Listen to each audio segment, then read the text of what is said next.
Well, who's on first? Yeah. Go ahead and talk. Who? The guy on first. Who? The guy playing first base. Who? The guy on first. Who is on first? What are you asking me for? I'm asking you.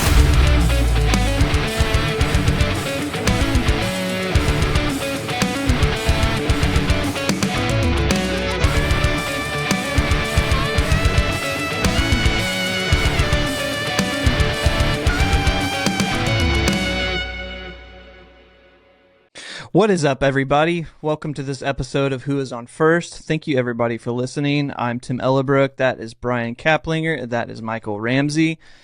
And we are here to talk some ball. It is finally, the beginning of the season of baseball, so we're back to our regular scheduled programming. I've been waiting to say that for like a year. But before we dive in, how are you guys doing? Did you have a good weekend watching baseball? I'll be honest with you, I had a rough weekend. Obviously, the Cubs dropped 2 of 3 to the Nationals, and Purdue got knocked out of the men's basketball tournament last night. So it's been a rough weekend in the Ramsey household. Yeah, that's tough to take. Brutal. Yeah. I mean, for me, great weekend. I got an opportunity to spend some time in Warrensburg, Missouri at the University of Central Missouri. The Mules Division II program, man. I found out this weekend one of the winningest baseball programs, Division I, Division II, doesn't matter. I mean, these guys, they just go out and win. So I got to spend a good amount of time with some of the current players and stuff like that at their first pitch event. And, I mean, what a blast. I mean, and obviously, you know, Cardinals playing much better than expected. So who can be sad about that? Yeah, that means the Cardinals are for sure going to win the division from the Cubs. 100%. They're going to run away with it. Might even get 100 games this year. Guaranteed. I thought it was going to be 162-0 until today. So, but 161-1 is not it, right? bad. Yeah, not too bad. Yeah. You know, I'll take it. Yeah, we can take that. All right, before we get started, I appreciate you guys listening. Just give us a follow, like, and subscribe on YouTube and all that good stuff. Leave us some comments. As we get into the season, we'll obviously do a much better job of keeping up and just chatting. But today we're just going to go over the weekend, the opening day weekend, and then kind of break down the Cubs series that was had, the Cardinals series that was had, what we see in the season, and we'll put out our official award predictions. And no, because it's after, we did not change them. I wanted to change mine, but I feel in good faith that that's not a good call. But let's start off. What do you guys think of the opening day schedule this year?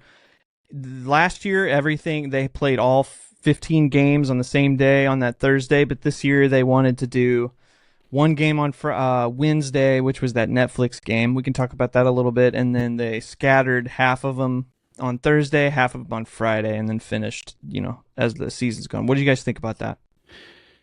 I mean, man, maybe I'm a little old school, but I love the idea of just opening day being opening day. Like, that's just me. I mean, I understand money is a big deal now, and when you got folks like Netflix calling saying, hey, we want to give you a wheelbarrow full of cash if you let us have a game, why not? I just think there's ways you could do that and still keep it at an opening day. I kind of miss the notion of like the nation as a whole, and maybe it's a product of where baseball's been. I mean, I think it's still, one of the best sports in the game, or I mean, in the, the country, but it's like the idea of just being able to say like, today is opening day. Like, that's a holiday almost, for a lot of people, and just, to have it kind of spread out over 3 days. I mean, again, I think everybody's taking cues from what like the NFL does a little bit, where they just start throwing games out there early on. But I think you miss some of the lore and the fun and the history of what baseball is by not having like at least all teams playing on that same day. That's just me. Yeah. I like being able to bounce around from game to game and kind of see what's going on throughout the league. And I mean, you can still do that to some degree, but it just seemed it almost like seemed like scattered and caught me off guard this year a little bit, because of how you had the Wednesday night game, and then you had bunches on Thursday, and then you got to pay attention on Friday. And it's just like, let's just say Thursday is that day, and maybe you want to do a noon like Netflix game because they want to give you the money for that. I mean, I know it's not prime time, or do a prime time game with Netflix. It's just not the opening game of the season, but yeah, that's just me. I mean, I could rant on that for a while, but I'm not going to steal the thunder from you guys. No, I 100% agree with Brian. Baseball is different than these other sports. Like, it's not such a big deal when it's opening weekend for the NFL and somebody's playing on Thursday night or a Monday night or anything like that. Like, that's what people are used to. But with baseball, opening day means something, and it should mean something. It's weird whenever opening day wasn't officially until Thursday, but there were teams that played Wednesday night, and that was their opening night. It just, I feel like the MLB kind of fumbled that bag when it comes to that piece of it. Like you said, Brian, like if they want to talk to Netflix, be like, if you want the opening game, noon, you can have it. Or if you want to have a primetime game, it won't be the opening game, but you can have, that opening night game, whatever. The Netflix of it all is also another piece that was obviously very messy, but that is what it is. But I think it's a miss on the MLB's part. I mean, but if you think about it, they've been doing this for a couple of years now, but the previous couple of years it's been a couple weeks in advance or a week in advance, 10 days in advance with these series overseas, which obviously probably part of the reason they didn't do that this year is because of the WBC. But I feel like that still felt weird, but it didn't screw with the rest of the opening day. What felt weird? I'm sorry. Having them like 10 days before opening day playing their first games, and then they go 10 days without playing, or they go 12 days maybe without playing, and then play again. Sure, it felt weird, but that felt more digestible in my opinion than what they did this year with Wednesday night. Just felt. I didn't like it personally. And then, like you said, Brian, Thursday and Friday also were some people's opening day. Just baseball's unique, and I think the MLB, it's one of those things, like there are certain things that I think the MLB is doing a good job trying to adapt to changes or make some changes where they should. This is one of those few things where it's like, this is perfect, don't mess with this. Yeah, I did forget about the last year, that opening day thing. That I guess it was like 2 weeks, because I remember they did that game and then they came back and finished exhibition spring training games. Right. I feel like that's a little bit of a unique animal in a sense, because they only did that because of how both of those teams have Japanese-based players. And you're right, the WCC took the place of that, and that does such a better job than just a single series. So I'm a little torn for the most part. I am on the same page with you guys. I really liked opening day last year and how just from top to bottom you could watch 15 games whenever you want, although you're never going to be able to keep track of every single one of them like that. I actually really appreciate MLB and Netflix's deal, because for the game of baseball, I think it's an opportunity for the game itself to be shared to a different audience of people. Like the content that they had was fine. I forget that comedian's name, and he's hilarious, but like that just doesn't do it for me. But that will get an audience to appreciate the game. But I feel like they could do that on Thursday night, and it still be like the main primetime game. Like the Yankees are always going to be a primetime game. Yep. Like opening day, that or the Dodgers, one of the two. And so I feel like you could still do that. I actually really don't like the day off thing on Fridays, but I get why they do it, because just around the country, weather is a different deal for this game. Like I know in St. Louis in particular, we'll always have an off day because of the way that weather happens and could predict it. And you don't want a double header in the first 2 days of the season. Why not? I mean, come on. No. Right. But I think I'm mostly in the same part with you guys. What did you guys think about the Netflix stuff? Aside from the Scorebug issues of taking the Scorebug off the game, I actually enjoyed the content. I thought CC and what's the other guy's name? I'm blanking on his name. I wrote it down. Pence. Yeah, Pence. I thought they were great commentators. CC I think will get better, but Pence was already a natural. Yeah. But I really enjoyed Barry Bonds like in hearing him talk. Yeah. He's the cockiest, personality on the planet, but I mean he's got the stats to back it up. Yep. But then the whole story that he dropped about him potentially signing with the Yankees, I thought was like, whoa, we're just gonna move past this. Yep. Yeah, it didn't happen. So what's there to talk about? No, right. No, I mean, for me, like, I'm in the same boat. Like, at first I was a little caught off guard. Like, it just, again, this is me being, maybe this is where my traditional roots come out. It seemed a little much at first, but then the more I sat back and just kind of let it just sit and just kind of get into baseball as a whole, I wasn't thrown off, because I think you're absolutely right. I mean, I think baseball has to do something to grab the attention and the eye of the younger audience across America. And I think that was a step. Do I think it was the absolute best? Probably not. I mean, there were some things that I felt like they could do. And despite what a lot of people thought, I didn't really mind the new look of the Scorebug. Like, that type of stuff doesn't really mess with me that much. I mean, I know it's different. It takes some getting used to, but when you're on a different like network or whatever, they all have their unique little things. And so it's like, for me, it was like not a big deal on that side. And I thought the call of the game was good. I mean, I have my preferences. None of those guys are like key guys for me at this point, but I didn't think it was bad. I enjoyed the game. I enjoyed, listening to their call. I do agree. I think, like having, some of those Hall of Famers, in my opinion. I know technically he's not, when you talk about Barry Bonds, but like, someone that's that iconic, be able to speak to what's happening. And obviously the two teams that are playing, when you talk about San Francisco and New York, I mean, the history that both of those teams have, you get somebody like that can kind of maybe, poke the bear a little bit. It's just good TV. So I thought what Netflix was doing and tried to do, I thought was really good. I thought it was fun, seeing some of the theatrics that they had pre-game. I mean, that's just part of opening day.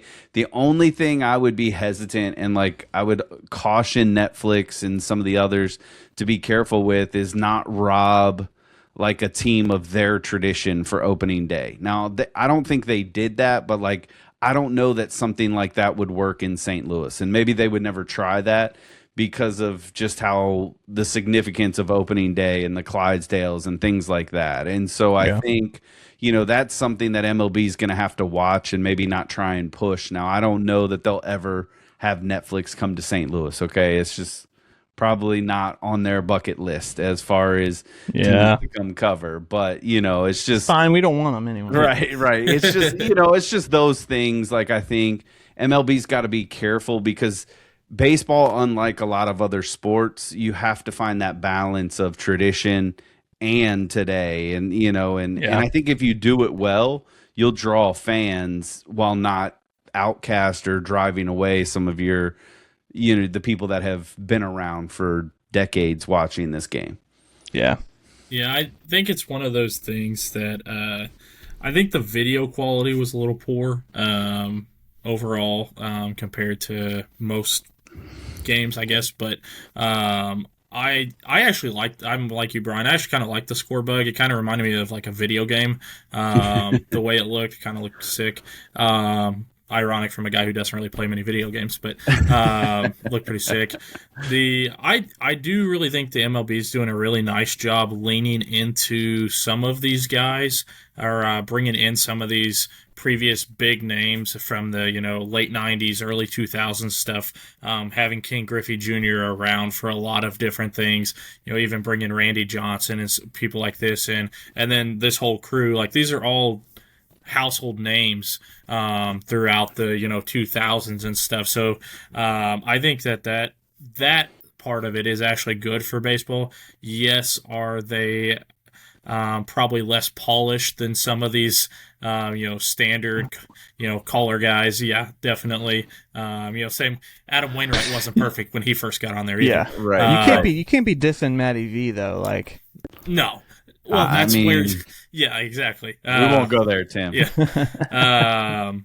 But the overall, well. I mean, it's going to be a learning curve, and I do think Netflix will step up to the plate because, I mean, just you look at their business as a whole, what they've done throughout the history of that company, like they are going to take some shots, and then they're going to build upon whatever it is if it doesn't hit right where it needs to be. So I think it'll be better the next time around. Sounds like there's going to be, several games over, the years to come. But, kind of leaning into that point, it was really exciting to watch baseball back with NBC. Yes. And what that they're doing. Like you said, Brian, kind of leaning into that history, they did that while bringing it into this generation, and I loved every bit of that. So, I mean, it's one of those things. Yeah, was Netflix perfect? No, but the fact that we're also going across all these different platforms also is great for the game. So as annoying as it is to have to have 47 different streaming apps. I was gonna say, you just got to pay for it all. That's all. You'll find somebody new will end up picking it up because that's the only thing on TV or something, and end up falling in love with the game. So it's pretty cool. Yeah. I'm glad you brought the NBC thing up because I think that's actually probably one of the highlights of the weekend, just because, I mean, you can think about it in a way that Netflix is replacing ESPN somewhat because I know as of right now, the only scheduled Netflix thing is the Home Run Derby. I know the All-Star Game, I believe, is on NBC. It's either NBC or Fox, but Netflix is picking up the Home Run Derby. And I actually think they'll probably do a really good job with that part of it. Like, that definitely has the fanfare, part of the game. It doesn't mean anything, but it's really fun. But it's kind of important to some people. But I would agree, the NBC thing, I remember watching. I don't like to watch the Dodgers very much, but I remember watching that game. Yeah, I remember watching that game and getting the sense of history as a part of it. It kind of made me remember a little bit of that. I think it was 2023. Was that the 2023, the Rickwood Field game? Yeah. How they brought some nostalgia aspects, and baseball of any sport in the country is definitely a nostalgic-oriented sport. And then putting, you guys have to remind me his name. Who's the guy that used to be a play-by-play guy, but now he was on the field for that NBC game? He's a St. Louis guy originally, older. You know what I'm talking about? I'm blanking. He got a lot of flack in 24 for playoff calls. Dude, who is it? He is the voiceover for the Cardinals opener. I should know it. This is good radio. Drawing a blank. Yeah, this is perfect. Like dead air, baby. Let's go. What do we got? Jason Benetti is the new play-by-play guy. Yeah, Dodgers. I knew that. Anyway, I thought it was really cool how they played a lot of homage to him because he was the iconic voice of NBC baseball for a long time. Yep. But yeah, I thought that stuff was cool, man. And nostalgia's cool. People trying stuff. I can't stand trying to find 25 ways to watch the game. I think baseball needs to figure that part out. I understand that money is a big part of it, but the game just needs to be easier and more accessible. And I don't know that you can have your cake and eat it too. I don't think if you can have all this money and make it accessible for everybody. So, but there's gonna be a way to do that. But opening day happened and it was awesome because baseball happened, but they could do it better. All right, guys, let's jump into the weekend. Some highlight moments. I'm gonna pitch something to you guys. So we'll probably overreact a little bit because it's really fun, but.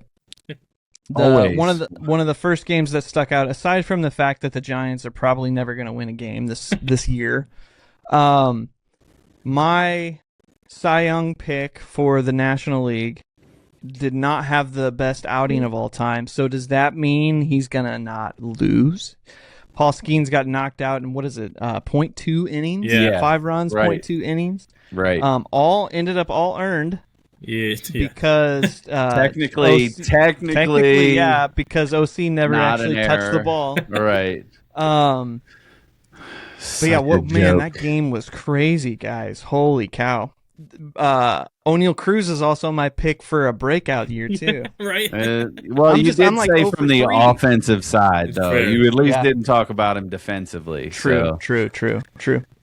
No, I mean, speaking of O'Neal Cruz, though, like I did see a good, like I think it was DeRosa, maybe it was a couple of the other guys talking about it on MLB Tonight. Like Harold Reynolds specifically kind of brought it out. You got to remember he's an infielder, and he's always been an infielder up until the last couple of years. And even on that play that he misjudges, they timed it up watching the infielders, and he still had that. And maybe it's just nerves. I know he's a professional. He should have worked this out by now, like those type of things. But maybe just the excitement, the nerves, and the emotion of opening day. Yeah. For a moment, he got stuck in like he was in the infield. He was bouncing with them out in center field. Yeah. And as an infielder, you always take like that half step towards the ball when it's pitched. And that's exactly what he did. And in the outfield, you never do that. Yep. Like you don't move forward. You always, your first step is back. Yep. And it just got the best of him. And I hate it for him because like I think he's an electric dude. I mean, I think he's gonna figure it out. I think it was just unfortunate that you have someone that I think everybody has labeled as NL Cy Young winner on the mound, and you make that type of play in that moment. Did you guys hear Don Kelly's remarks after the game about those two catching attempts? I don't think so. Go for it. he was asked about it quite a bit, and I'm not gonna quote it, but they asked him do you know why he would go out there without sunglasses on? And he Kelly had the most like coached, mature answer. He's like, no, but we need to figure that out. And the way he answered was like, why the heck is my center fielder not wearing sunglasses? Right. It's like he had no idea. I do agree. I mean, it's game 1 of 162. You could say the same thing about the Giants, right? Like, they're not playing in mid-season form. Yeah. Those guys are not anticipated to be as good as, the Yankees, or the expectations are the same. But, Logan Webb's got knocked around, and he's a Cy Young caliber pitcher. Right. It's the beginning of the season. Right. A lot of these prime starters, they just had off days. Yep. I mean, it just doesn't pan out for everybody. Aside from, so I don't have all of this info written down, but aside from Christopher Sanchez, was it true that most of the starters that pitched in the WBC and that played on opening day didn't have good outings? I know Sanchez had a fantastic outing. Webb, Skeens was great or was bad. Crochet was good, but he didn't play. Who? Boyd had a bad outing too. Boyd had a bad outing. Yeah, he he pitched did. in the WBC. Any thoughts about that? Well, and that's not even just leaning into the pitcher side of it, but that kind of plays into, think of O'Neal Cruz. He wasn't even getting a lot of game time down there at the WBC. He was coming in as like a DH or as a pinch hitter in a lot of situations in that lineup. So did that factor into that too? That's kind of wild, though. I didn't actually put that together, but I mean, it's probably true. There's a little bit of it being away from the team, but at the same time, some of it's just unfortunate. Paul Skeens gives up 5 runs, and probably 4 of them would have been negated if O'Neal Cruz could have caught a fly ball. Right. So, Scooble had a really good outing. Yeah. Well, that's because he only pitched 1 start in the WBC, though. Yeah. I mean, Rip. Right. Yeah, I'm trying to. When I think about it, like, I mean, it ebbs and flows again. Like, I'm not trying not to overreact too much. I mean, I know it's fun and it's great to go, oh, Paul Skeens is going to be horrible this year. You're going to have a 4 ERA. When in all reality, he's probably going to be a sub 1.5 by the end of the year. And nobody's going to care. But I think there is something to playing for the WBC. You're playing with a lot of emotion, a lot of hype. And then opening day comes along, and maybe you didn't have some of the, prep and same kind of, just, I don't know, whatever stability that you're used to from, going from spring training to going to the home park or the visiting park. Like, it'd be fascinating, and I know we don't have time for it tonight. Maybe I should have done this beforehand, but to look who was at home versus who was on the road, because travel, all of that fun stuff. Like, if they're traveling from Miami all the way back to the West Coast for opening day, I know they had some days to adjust, but like, obviously, jet lag, those type of things, they're part of the game. And we see it a lot when a team goes from the East Coast to the West Coast, even for road trips. Those guys tend to struggle a little bit, especially the ones that have to do it early on, just because of the different dynamics of moving back and forth. And so, maybe that's some of it to some degree.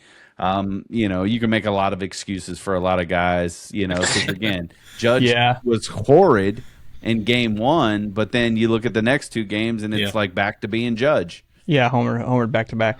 So I pulled up the table for opening day starters, and it's not it's a little hyperbole of what I said, because it's not as many like Scooble, Paul Skeens, Yamamoto, Sanchez. Let's see, Matthew Boyd, Severino. I think it's just a 5. Sandy Alcantara. Is it Alcantara, whatever.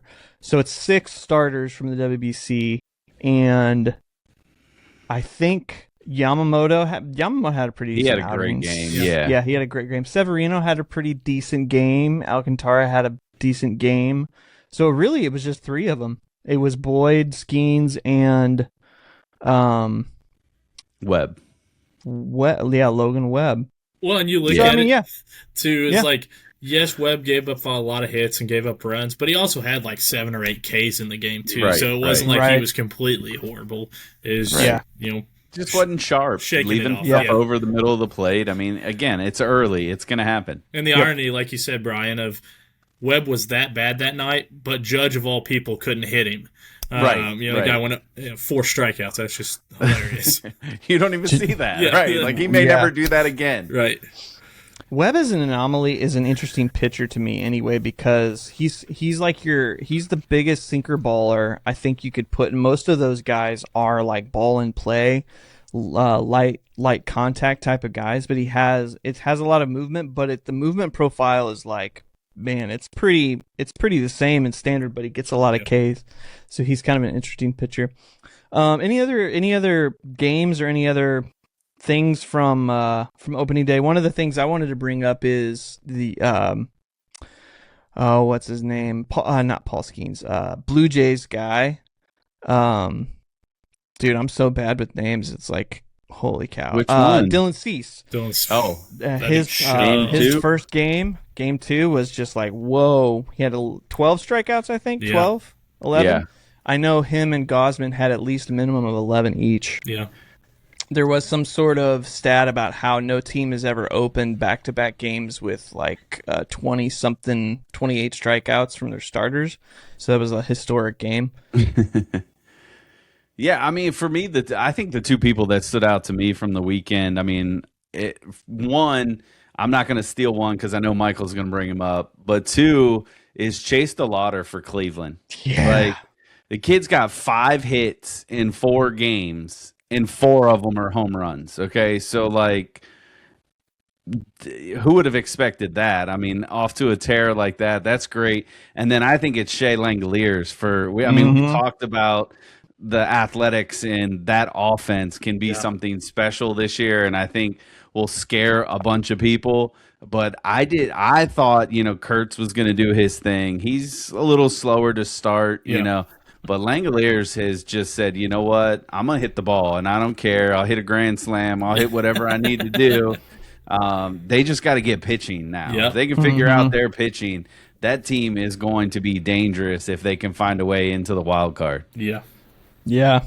100%. Well, one to call out would be you guys' boy, Brendan Donovan. First at-bat, all of a sudden became a power hitter. Right. Heck yeah. We saw it. Yeah. I mean, we could tell you it was coming. Wasn't surprised one bit. One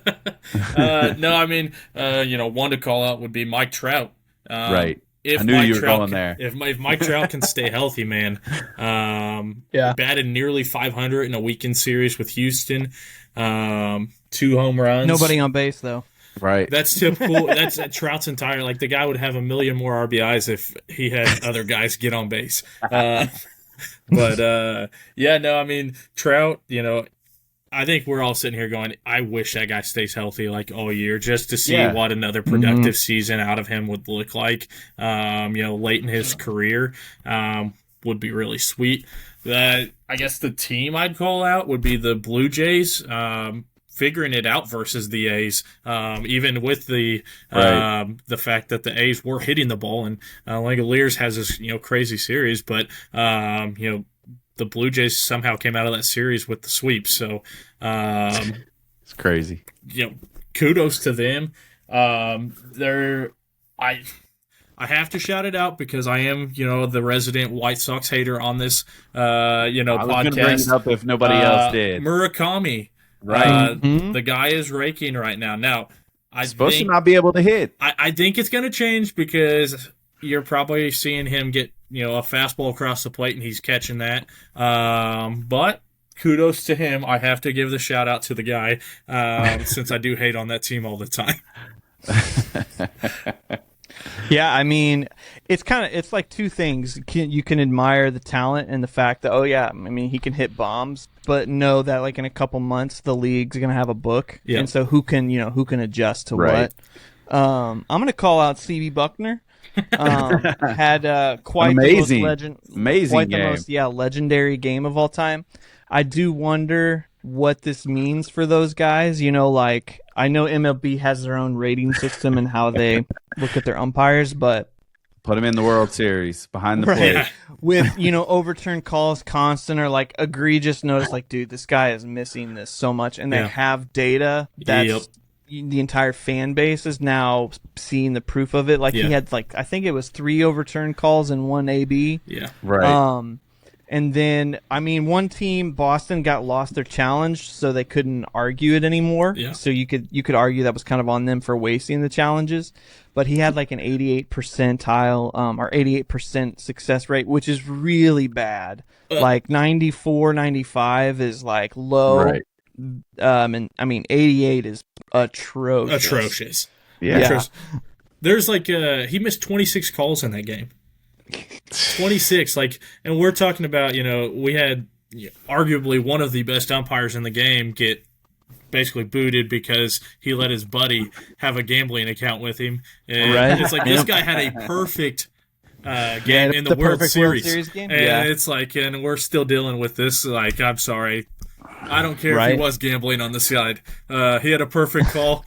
This guy's got 88%. Send CB off to the retirement home.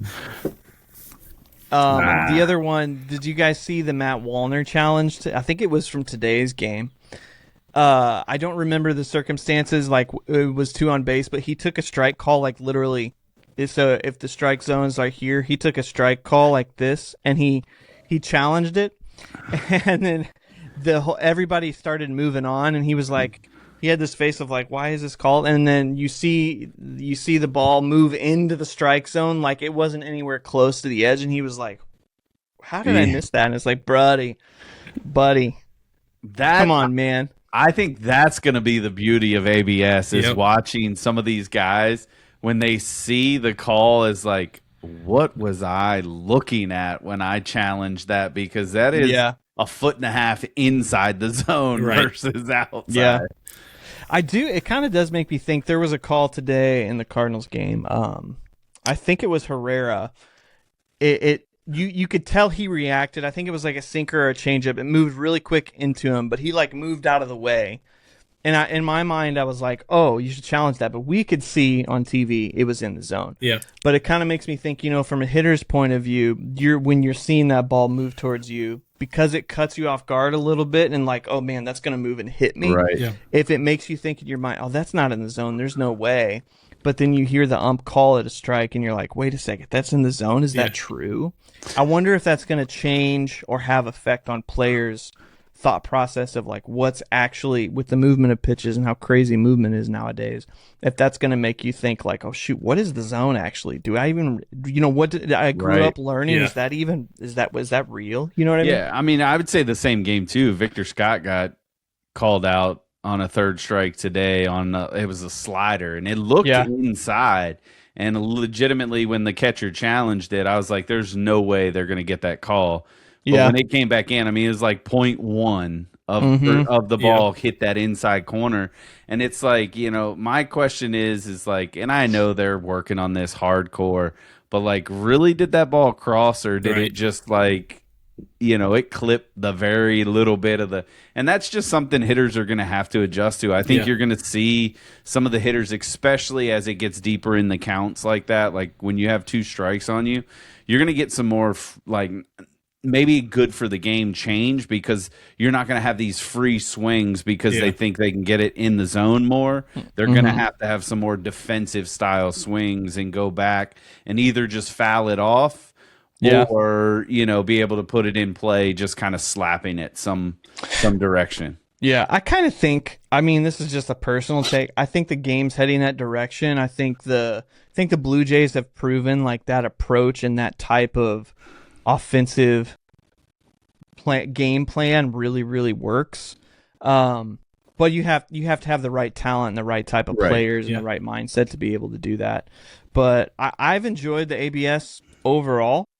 I think, one thing I think is worth mentioning is how all of the play-by-play and all the broadcasters don't get the strike zone box on their feed, at least as of right now. I think there's if I remember correctly, somebody said that there's an end date to that, but for the start of it, they don't want the ability to potentially cheat or anything. But it kind of makes me think I would rather have that be gone in the broadcast now. Yeah. Because we now have the ability to prove yes or no if it was a bad call. Yeah. So we as an audience and people watching don't need to know if at every single pitch, and we can get a sense of the just looking at the strike zone in the game as it is originally intended. I don't know if everybody feels that way, but it kind of makes me think I don't mind. I don't know, it being gone. I think it's still fun to have it there just because of the sense that you're not going to see every call challenged.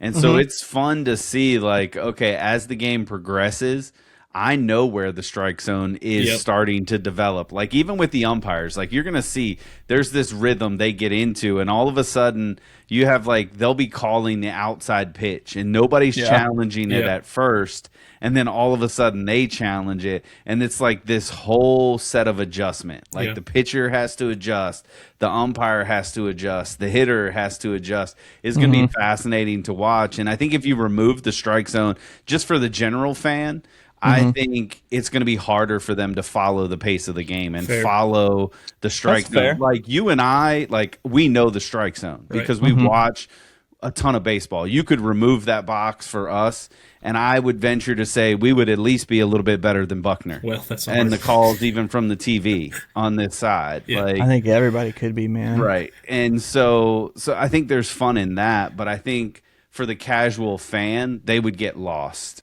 and not necessarily be able to judge, especially, again, going back to your point, the movement that a lot of these pitchers have. That late movement will throw a lot of people off. Well, I liked watching a random game yesterday. I was watching the Orioles and the Twins play, and they were talking about one thing that the Twins have done is they have told their pitchers they are not challenging, which I think is a smart strategic thing to do, truthfully, because, I mean, when you think about it, like, how many times do you see a pitcher get upset on a call and they do show that box on the TV and it's like, hey, it was a ball. Like, I know you thought it was a strike, but it was a ball. Like, your catcher made it look really good, but it was a ball. And they also brought up the point because the Twins catcher challenged a ball, and they're like, interesting point to challenge here because there's nobody on, 2 outs in the 4th inning on like an 0-2 count or something, or is a 2-0 count or something, and he challenges it and loses that one. And they're like, there's a little strategy really that needs to go into some of this because, in that instance, there's really no harm, no foul for them calling a ball on that pitch. And so that, I think, as we go on, is going to be interesting to see how teams are strategic in that manner, because you're seeing it already in like the NFL and NBA and even college, some with those sports that have had challenging rules and things like that for a while. Is these teams have become a lot more strategic with when they are calling that stuff. Right. And so I think as the year goes on, you'll see more guys like maybe be a little more like if it's the first pitch of an at-bat or something, maybe not challenge that one. Like, let it go. I So want it'll be to see the interesting to guys see that. that are going to go rogue too. Yeah, like some of the players that loses his mind on them. The coaches is like, what are you doing? It's the first inning, nobody's on, and you're challenging this. Yep, I like it. It is interesting, kind of on in some of the Spencer topic, just to see the team strategies, like who, I mean, it's 3 or 4 games in, but I was thinking about the Cardinals and Rays series. Like the Rays had so many opportunities to challenge, and it was like the catcher just wasn't interested. And Right. we don't know the conversations, we don't know the game planning of it, but I know Pajes, he made a bad call today on a challenge, but for the most part, like you can tell the manager has given Pajes like, hey, if you think it, just go for it. That's that's your call. But the Rays catcher, dude, he wanted nothing to do with challenging almost the whole series, even though, dude, there were some calls you could have overturned. But in the same token, the game today, I think it was Mason Wynn had 2 ABs, and then there was another player. I'll just speak to Mason Wynn's 2 ABs. He had probably 2 inches off the plate, above the plate. It was pretty clear, called strikes, and he couldn't challenge at all. So I'm curious, for all the teams, who's going to get the green lights. Like, I imagine Walker had the potential. He had a called strike looking, and I think it technically was a strike. But you could tell he wanted to challenge, and I would imagine that's like a no, dude. You can't do that. Absolutely not not. you. Yeah, Just worry about hitting the ball in the air, brother. That's all. Just hit the ball in the air. Don't focus on strike. If you think about the statistics they gathered from spring training, it's like a 51-49 success rate. So it's almost 50-50. Yeah. Right. Overturned or not. Well, how many of those are you watching that the ball's just barely touching? Like Brian kind of hit on that .1 or whatever, and it's like, yes, you were right, but that close. And like outside of a guy like an Aaron Judge or somebody that has just like this unbelievable vision around the box, like the Walkers or the even I would say the PCAs of the world. Like, I don't want you challenging most of those because you're too much of a free swinger. Like Javi Baez, no. Right. So. Yeah, everybody's got a different sense. I don't even know if I'd want. I mean, Judge could challenge it, but like those guys that are the 6'4", 5, 6, 7 guys, like that strike zone is huge. And I'm super curious. It's kind of like the whole argument of Judge versus who's the Houston guy, Altuve. Like the difference in that strike zone is crazy. And do they actually really know what their zone is? Yeah. Like, even though Altuve should. I'll give you one that's even better because I was watching the Toronto game. Have you seen the strike zone for Alejandro Kirk? No. Like, I gotta mean, go pull it up though. Like that is like, I mean, Altuve and him, like, okay, they're pretty daggone close. Like, I was almost laughing when I started to look at the strike zone for him because I'm like, brother, you just getting a grooved fastball, and that's gonna be a strike. Like, that's about it, man. I mean, he's pretty short. That's a good point. That's pretty funny. I'm trying to pull up a clip, see if I can pull it up. I mean, like, I started thinking, like, I was watching that game because I just, again, I wanted to see the A's play, and he came up to bat, and in my head, I'm just like, that's not right. Like, it just looked off. It looked different. It didn't look like I'm like, are we like watching the Little League World Series, like strike zone here? Like, what's going on? Dude, but that's I mean, funny. it's accurate to him, and I mean, good for him. I mean, you're not going to be able to miss up and down vertically too much. That makes me think, have you guys seen a bunch of the content about the size changes for everybody? Yeah. And the measurements of the players? Christopher Sanchez went from being like 6'1" to 6'6", Yeah. because I guess before you could, the team gave you measurements, so they didn't have a standard for how they measured, and now that it has to do with your strike zone size. And I was just like, the dude grew 5 inches in an off season, man. That's crazy. And then Alex Bregman's been getting shorter and shorter and now he's like 5'8". What happens when you age, man? It's what happens when you age. Yeah. Yeah. I guess he was going for that extra schmilly for the maybe the size was guaranteeing an They extra started schmill or taking those something. extra Scholes foots out of their cleats now and dropping themselves down a little bit. I guess, it probably does benefit you to be smaller as a hitter now, Right. In a way. because No if more you think super about deep Altuve, spikes, baby. Let's get those Right? spikes down. yeah, it benefits you for the zone, I guess. That's pretty funny. Any other thoughts before we jump into the local teams? No, let's run with them. Okay, cool. So let's hit the 2 series. Michael, how do you feel about your Cubbies this weekend? Well, there's 2 pieces of it. So I'll hit on the games overall. Game 1's kind of a wash just from the standpoint we had 35-mile-an-hour winds. I mean, you saw Ian Happ hit a ball that would have landed on the street via projections. Yeah. And it landed 100 feet inside the fence because of how hard the wind was blowing.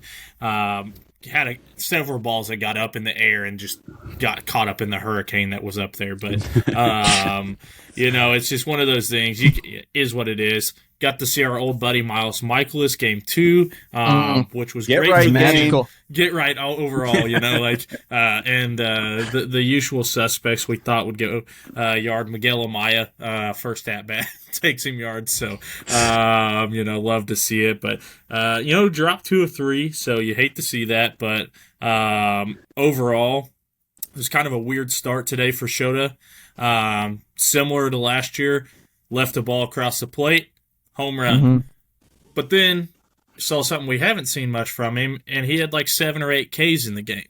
And it's like, so is that playing a little more? Great, but still finding too much plate too often. Overall, we're going to end up with him as a 4 or 5 probably, which is fine. If I'm getting that out of him as a 4 or 5, I can handle that. But you can't have him as your 2 or anything like that. The one real positive from the pitching staff was Cade Horton was electric. And he was. Exactly what I was hoping to see. Also kind of showing me and kind of proving my point, we talked on last week is I think Horton's got Cy Young type stuff, and he's definitely the ace of the staff without question from everything I'm seeing. PCA bunted a baseball for a hit. I was just jumping Him and up and Victor down. Scott been going to the same school. I was so excited because, I can't tell you how much of last year when he was going through that really rough stretch where I'm just sitting there like, just drop down a bunt. These guys cannot throw you out. You are too fast. Just drop down a bunt. Get something going for you. And so, it was nice to see that. Ian Happ's batting a little better. Yeah, it's disappointing to watch the team lose 2 of 3 to the Nationals, for sure. Yeah. But there were positives to take out of it. Like I said, Alex Bregman homered twice today, so he's evidently out of that WBC slump. So, that's nice to see. It's because he finally got his first paycheck. Yeah, That's right. It finally cleared. Changes things, man. Finally cleared. That was the other piece to hit on. Since we last spoke, the Cubs did something I haven't seen them do in years, and they paid PCA. I was hoping you would bring it up. And then they went and signed my boy Nico Horner to an extension, and I think both of those are not just strategic, but I think both of those are strong and smart moves to make at this point. Obviously, PCA piece, there's a chance it misses. There's definitely a chance. The 30-30 he did last year, is there a chance he never does that again? Absolutely. But if he does continue to progress as a player, it's going to be a steal. You're going to be looking up and, similar to like we have been for years with Albies and Acuna down there in Atlanta, where you're going, they were smart, Right. They locked him up when they were young, and, yeah, Acuna should be making the same money that the Juan Sotos of the world are making. But guess what? They locked him up when he was younger, and it was good money for him at a young age. but nowhere comparatively to where he's been playing. And Horner, there's a couple guys in the league that I would say are anywhere on the same page as far as well-rounded second basemen. He's an elite defender, great at putting the ball in play, which is something that the Cubs need. They have enough power on the team throughout, different other hitters. They just need a guy getting on base. I also thought it was really interesting. It'll be interesting to see how it plays out throughout the rest of the year. Horner was a 7-9 guy last year in the batting lineup. They currently have him batting fifth. And there's part of me that loves that, part of me that hates it too, because it was nice to be able to reset the lineup late in the lineup like that with him. Right. But at the same time, there was part of me that was going, this guy needs to move up in the lineup because his at-bats are too valuable. So it'll be interesting to see. Did you not like him in the leadoff spot when they ran that out for, I don't know, a couple months? I don't hate that. To be honest with you, I still sit here perplexed watching Michael Busch bat leadoff and PCA bat in the 4-hole. Michael Busch could be an RBI machine if you've got PCA, Alex Bregman, Horner, Happ, whoever in front of him. Like that, that just leaves a lot of guys. But it's the same thing with Schwarber, where you have that piece where it's like, no, he's not your traditional leadoff guy, but for whatever reason, he does do a good job batting out of the leadoff position. Yeah. And we saw it multiple times come into play last year, even in the playoffs, where the guy steps up, hits a leadoff dong, and it just completely sets the the tone for the game. Right. If you have Nico Horner up there, he's not going to do that very often at all. He's more of your traditional guy where you're going to watch him step up, hit a single or double. Watch a lot of pitches. Kind of show the rest of the team what's up. But it's weird, weird mix. I wouldn't mind watching Horner up there. Like I said, I would be fine with basically slotting that lineup down and maybe putting Ian Happ as the 5 and having PCA up at the 2 or 3. Or maybe, vice versa, just put PCA down at the 5 and just slot everybody down a slot and move Horner up there to the leadoff. But, I wouldn't hate to see him there. Like I said, it's an improvement from last year, I think. I think, as much as I don't give Craig Counsell credit on a lot of things, I think it was probably smart of him for a good portion of the season. He batted late in the lineup, so even though he was a really hot hitter late in the season, to move him up like that does potentially cause problems because you're seeing different pitches late in the batting lineup than the guys that are up in the front because you got a lot more protection up front versus in the back and vice versa. But I think it's interesting to see the move for sure, especially early on here. Yeah, I have a couple thoughts. Like, I'm a little bit of a lineup nerd. There's part of it that I don't think it matters, but part of it I think it does. I think honestly, it's the Shohei effect. I agree. And I mean, you could argue Schwarber had a more impact because he was the first, RBI power hitter at the top. But I think there's two types of leadoffs, and I think it comes down to there's only one time in the game, most likely, statistically, that it's ever going to be nobody on base, potentially. But when, I was thinking about, you think about the Cardinal game yesterday, Weatherholt hit a walk-off because he's the leadoff point, but it came to the part of the game where the one hole ended up coming up with people on base. Yep. And so I think there's only going to be one chance in a game where RBIs are not potential for that spot, and you want your best hitter as soon as possible. Well, but not only that, you got to think about it like this too, not to cut you off, Tim, but your leadoff is going to get the most at bats of anybody all year, and why not let that be your best hitter overall? Yeah. And to the second part, the other archetype, and I think Horner fits this, but the other archetypes, very Brendan Donovan, how many pitches do you want to see as much as possible so you can communicate to which I think that's a little bit of an older school opening archetype.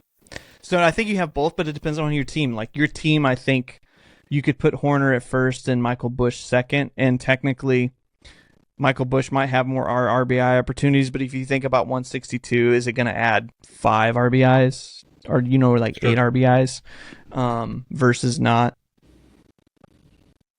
But Yeah, no, I mean, I was going to say the same thing, Tim. I think a lot of teams are starting to go to that Shohei effect. And it's just get your best hitter as many opportunities to hit as possible. Yep. I mean, and right now, I mean, we may not always agree with it, but Michael Busch is probably the Cubs' best overall hitter on that team, at least the last few years. Oh, no question. Right. And so why not just, let him lead off? And again, I think there's so much that goes into stuff like this, right? That we don't get the privilege of sitting down and talking with the game plan. But if I'm going up against someone like Paul Skeens versus Miles Michaelis, I don't think your leadoff hitter matters as much against Miles Michaelis because everybody's still going to get 5 at bats, in the course of the game. So, but Paul Skeens, you're going to have a limited number of opportunities to really get to him, and why not take that chance? For sure.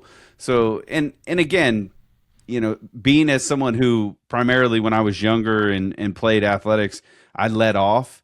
There is a mentality shift if you're always leadoff hitter and then all of a sudden it's like, hey, we're going to shift you in a different spot of the lineup.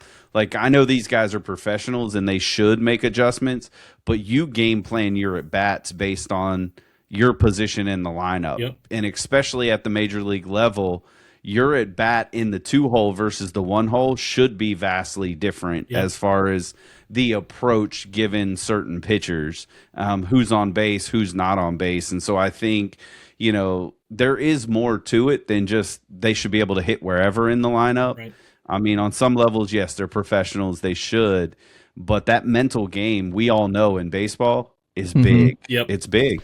So then let me ask you guys this, for the sake of argument. Why shouldn't the Yankees lead off Aaron Judge? I think for them, it's the product of their lineup. Yeah. I mean, who else do they really have? I mean, he's batting 2. Yeah.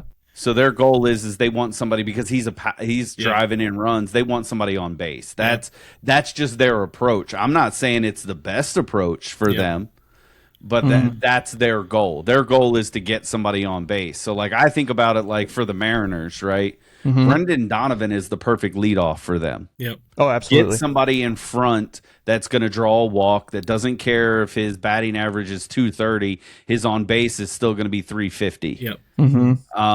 And that's all they care about is get somebody on in front of the dumper. Yep. That's it. And that's probably the approach that the Yankees have. Whereas the Dodgers, you look at it, they've got people that are going to drive in Shohei. Also true. So why not let Shohei just hit? Yeah. Just let him hit as many times as he can hit. Yeah. Well, and we saw that shift some years back where even the 2-hole has changed from what it used to be. The 2 just used to be kind of basically that second leadoff, really, to at a certain point, all of a sudden, it became your best player in a lot of people's lineup was your second hitter, because he wasn't going to get the most at-bats, but it would give him a great shot to have a lot of at-bats, and for that reason, the Judge effect is he's probably your most consistent, best chance for power or driving in runs is going to be sitting in that 2-hole in a lineup that addresses it that way. And like I said, growing up, I remember the 2 wasn't necessarily seen that way. It was more of just like another, leadoff guy with some wheels to get up in front of. The 3 really used to be, that guy. 3 and 4 used to be really what we're kind of seeing the 1 and 2 as now. Where it's like the 3 and 4 used to be your guys. Right. Interesting enough, back in the day, you go back and look at even before the 90s, all the lineups, right? You had your speed guy that could just cause chaos, get him on base, cause chaos, was leadoff. Your second hitter was going to be your best bat control guy. He could hit it to the pull the ball. He could hit it to the right side, whatever you needed him to do, because his goal was when that leadoff guy got on first, he was moving them to second. It's Whitey ball in its core. So you want somebody who's going to have the best control. Your third hole hitter back in the day was your best overall hitter. And then your fourth was the guy that's got the most power on the team. And then you kind of reset the lineup from there. That's not the case in today's baseball game anymore. It's vastly different, and it's so based on who's on your team versus who is, just profiles this way. I mean, the Yankees are a good study case because I don't know that they have a traditional leadoff hitter on their team. Like they don't really have that profile player. So they're just trying mixing and going, hey, whoever is going to get on base the most, that's got to go in front of Aaron Judge right now. That's their goal. There's an interesting argument to be had about protection with the whole concept too, because I think about the Cardinals and Rays are playing, and you can tell like Caminero in this series, there was no reason for the Cardinals to ever pitch to him because behind him was Chandler Simpson. Sure. Simpson's got some of the best speed in the game, but all he can do is slap. Yep. So it's like, okay, well, let's just walk him. Yeah. And they walked him like 7 or 8 times in the 3 games because there was no reason. Anytime he was getting a fastball, the dude was going to smoke it. 100%. So it's like they have protection issues for him, and if they could move him in the 1 or 2 hole, and it honestly would probably be really good. Yeah. Like put a Rondon behind him. Yeah. But there's no reason to pitch to him, and in that case, if you put Judge too far down, there's no reason to pitch to Judge. True. If you put him too far up, there might not be a reason to it either. So it is an interesting. That's the stuff that I get nerdy about for sure. Brian, you want to talk us through some of your moments from the Cardinal series weekend? Yeah, I mean, I think for me, obviously, the big one that everybody's talking about, I mean, is just, what a Cinderella story it is for J.J. Weatherholt. I mean, first game, you're going to get the home run in his second at bat, those type of things. And then the second game, I joked with you and sent you the text message that it was scripted because he comes up with a chance to walk it off, and of course he does. So it's just, I think the fun of that. But I think, the excitement for me, and again, we've been texting kind of back and forth a little bit, is just the surprise of the fight in this team. Not that I thought that, they weren't going to be scrappy. But, man, the offense, now, again, it's 3 games and it's the Tampa Bay Rays. Yeah. Like, I'm not going to – it's not like we were playing the Dodgers and we did this to the Dodgers. Like, it's just – it's the Rays who are slated to be the bottom dwellers in the AL East. Like, it's – but it's just fun to see from your young guys. And I think for me, I stood on it a couple weeks ago and I said, I want Jordan Walker to get some things right. And at least through 3 games, I don't know if it'll last, but through 3 games, the young man is hitting the ball in the air. And today he finally got something to show for it. I think it was 105 off the bat, and he hit a 3-run bomb. So it's like, you know what? Just keep doing that. Like, that's the fun, I think, of the Cardinals. I think the big scare for me is honestly the bullpen.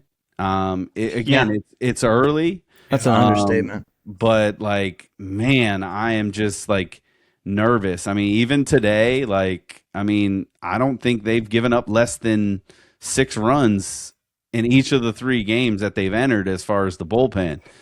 And so it's like that, that's going to be problematic down the road because as great as this team is, as far as the grittiness and fight and want to come back, you're not going to win a whole lot of series when you're constantly giving up 6+ runs after the 5th inning. Yeah, you can't come back like that every game. You're going to wear the snot out of your offense. Right. And to be honest with you, there's some crazy, I wouldn't say it's Babbitt luck with the series as a whole, but stringing hits together in today's baseball is really, really hard, and that's how they've won, and you can't do that over 162. No. And the only team that can do that is the Blue Jays. Right, and let me shout out Carson, right, because I was talking with Carson Earls today, and he is so nervous that they're going to trade Burley, and that's another conversation we can have, in that regard. But he's ready to claim Burley is going to be like all-star nod, MVP caliber season.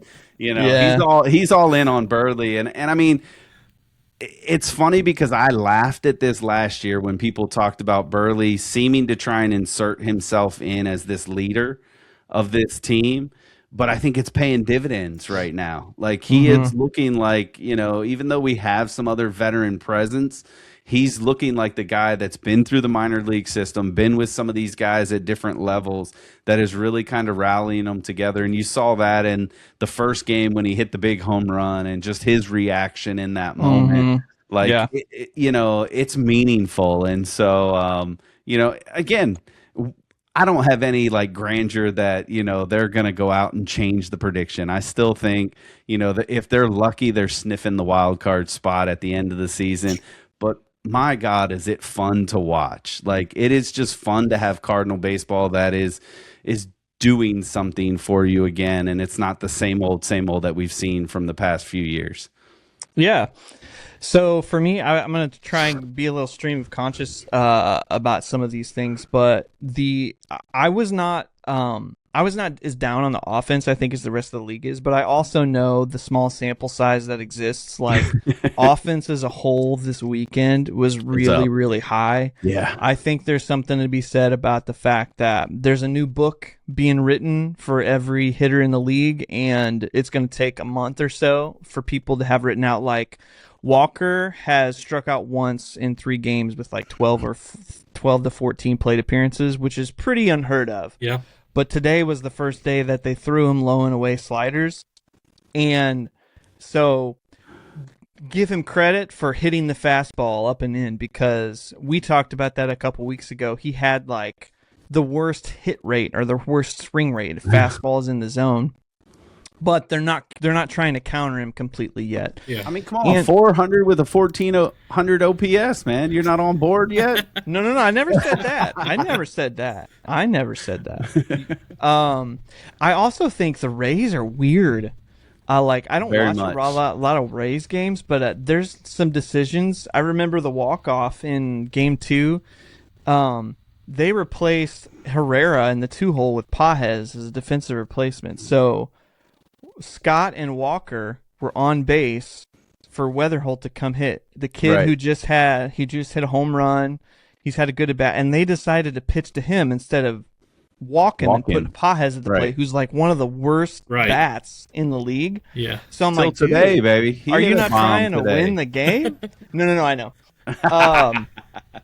So I'm impressed. I do think it is kind of also like a little 2025, because I remember thinking first couple months in the season, like, holy cow, this offense, what the heck? Like, that's some of the best contact and best, plate approaches, and then they just fell off the planet. Right. So I'm interested to see the adjustments, like they had a great approach last year, and then they got countered and they could not counter back at all. So I'm curious, how that unfolds. That's why I'm like, I do think they're better than the league thinks they were going to be, but I'm interested to see the adjustment period that happens, like 100%. May, June. Yeah. I was impressed with McGreevy, his start, 6 innings of no-hit baseball. I'm a little curious about the velo dip. Like, he was only averaging like 91.4 as a fastball, which is really low. That's all right. If he's Greg Maddux, it don't matter, baby. Right. Fat chance of that, man. I'm trying to think. The thing about the Burleson home run in the first game is obviously the fact that the bullpen is letting up that much runs is not sustainable. Like, that's a big problem. Right. But I do remember in the moment that it happened thinking like, wow, these kids are actually having fun. Yep. Like, I've never seen Burleson have that much of a reaction of something before.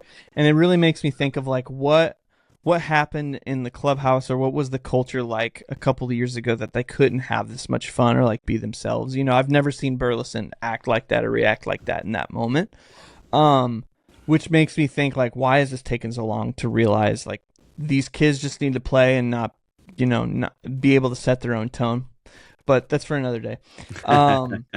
Victor Scott had some great games. I'm not high yet, if I'm being honest, because today he had an AB where the reliever threw him 3 breaking balls in the zone and he just took them, and which tells me, okay, his approach is still not fixing or correcting the problem that was before, because all of his hits have been on. He's had a couple hits on changeups, but they're bloops, which is fine. A bloop is good for him. Get on base. That's your job. But taking 3 breaking pitches in the zone is like, dude, you got to swing at something.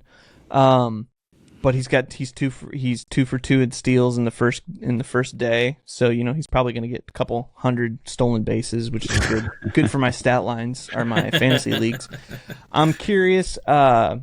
Ivan Herrera has yet to. He's only had one hit. I think Right. I think he's hitting the snot out of the ball, so it's kind of one of those things that I think time will correct it because 100%. But the bullpen, man, I thought the bullpen was going to be a big like strength of the team. I guessed them to be like a top 10 in the league. That's not the case. No, not right now.